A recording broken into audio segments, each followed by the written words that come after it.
Globals are so fucking bad. Now, to a silver, a global might seem like some sort of god at the game who, hits headshots every single kill he gets and never misses and makes all the right decisions, but trust me, it is literally the opposite.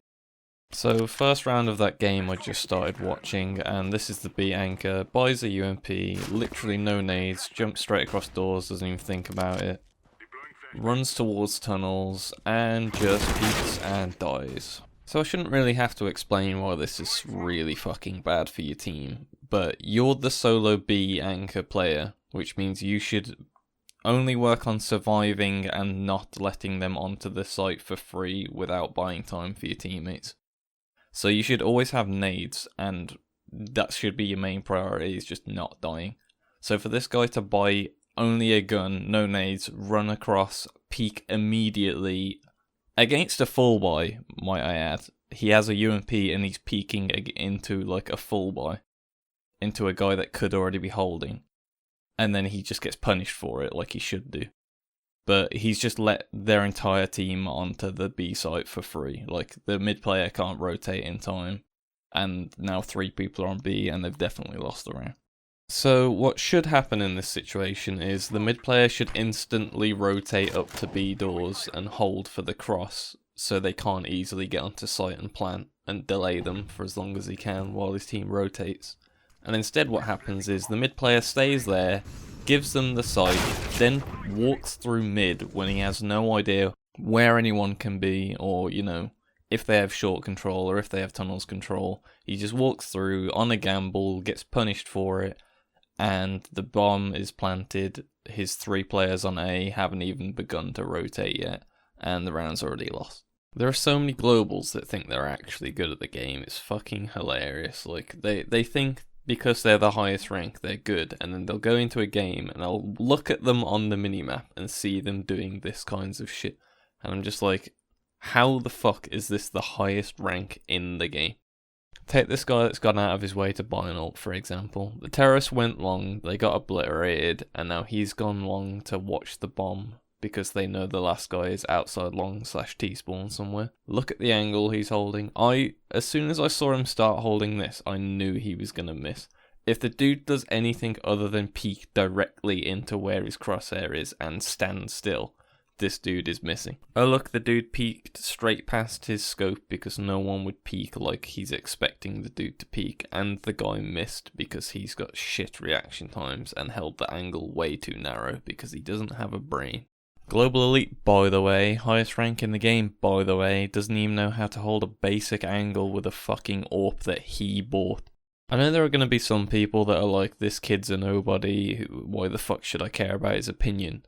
But you can't argue with what I'm saying. Like, if I know this shit, if I know how to play the game properly, and these global elites who are the highest rank in the game don't even know like the basic fundamentals of the B anchor has to delay and play for time and play safe, or the AWPer needs to know how to hold his angles if he's gonna buy the gun. It's like fucking stupid. You can't argue against it. Like, look at that. Look at, he's a global. This dude is the highest rank in the game, and that's his aim.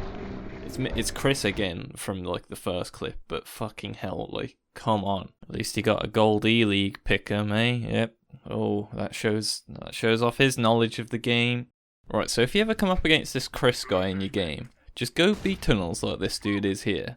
Just get ready, right, and then peek this exact angle that he's about to peek and hold your crosshair exactly where it is. Because this Chris guy will undoubtedly peek into it. This is the 4th time, I'm pretty sure, he's peeked into this fucking angle. He's died every single time, but he's peeking it again because brain dead globals, boys. If only there was some like other spots on B that you could play that, you could look at tunnels without getting fucking killed instantly. Like, oh, I don't know, the back of plat on the left where you hold an off angle so they have to peek into you instead of you peeking into them.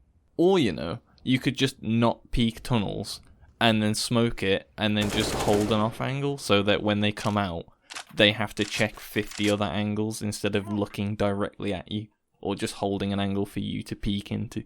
Here's that same AWPer that missed that shot earlier. He's deciding to go for the CT mid pick, which, why do people do this? Like, it's so fucking bad. Even if you get the kill, if there's a second guy holding, like there is here, you just trade 1-for-1, which is awful for the CTs. Like, a 1-for-1 is way better for Ts than it is for CTs, so it's not even worth it. Like, look at the position the Ts are in now. They can 3-man rush B, and they know only one person is B because the person was holding mid and counted how many crossed, so they've already just lost the round off of that one fucking peek. The other thing about doing this is the angle isn't even good to peek into. Like, they can hold left or right or just directly in the middle, and the chances that you outreact them and actually kill them is so slim. It's like 1 in 10. Like, the guy that's holding will almost always kill you unless like he's really bad. And just in case you were wondering how hyper aware global elites are at the game, see if you can spot the terrorist in this clip. Did you see him? I know it might have been quite fucking difficult. Like, you know, these global elites, they're keen-eyed, but bloody hell, that was quite hard. I mean, in case you didn't spot him, he's right there. I couldn't see him, to be honest. Like, I've watched this about 10 times. I still don't know where he was. I don't know how he turns around and sees him then anyway. Yeah, I know, before you bitch about client-side smokes and server-side smokes, I'm just making a point that this guy should have been fucking visible. Like, the smoke is fading, so this guy, he was definitely on the player's screen. Like, there's no way he isn't. Now, you probably haven't been paying attention to the scores of this game throughout the video, but if you have, you'll have noticed that at some point the terrorists were 5-1 up, and now the CTs have came back 6-5, and I've shown you how bad the CTs are, so how can they possibly make a comeback if the CTs are so fucking bad? And it's because the Ts are just as awful. I don't know why it is about matchmaking does too, but people always get into this fucking rut of just going to mid and just standing around hoping that they peek into you and like hoping that you'll win the round that way. Like, these guys just went B like 3 times and got beat every single time because the B player sucks dick. But they've like started just standing in mid and getting picked off by the AWP. I don't know why people do this, but it just happens all the time. I know I'm just repeating myself at this point, but these are global elites. Like, they're meant to be the best in the game, like, apart from pros, obviously, but they don't even know what to watch. Like, no one's holding tunnels, no one's holding outside long, none of them know what to do, so they all just go to mid and take aim duels. How the fuck is this the best of the best? I just find it funny that the only difference from silver to global is how many hours people have played. Because there is no difference in skill, it's just how used to the game you're. Imagine sinking thousands of hours into a game just to realise the people at the top are just as shit as the people you've been playing with the entire time. Can you just imagine?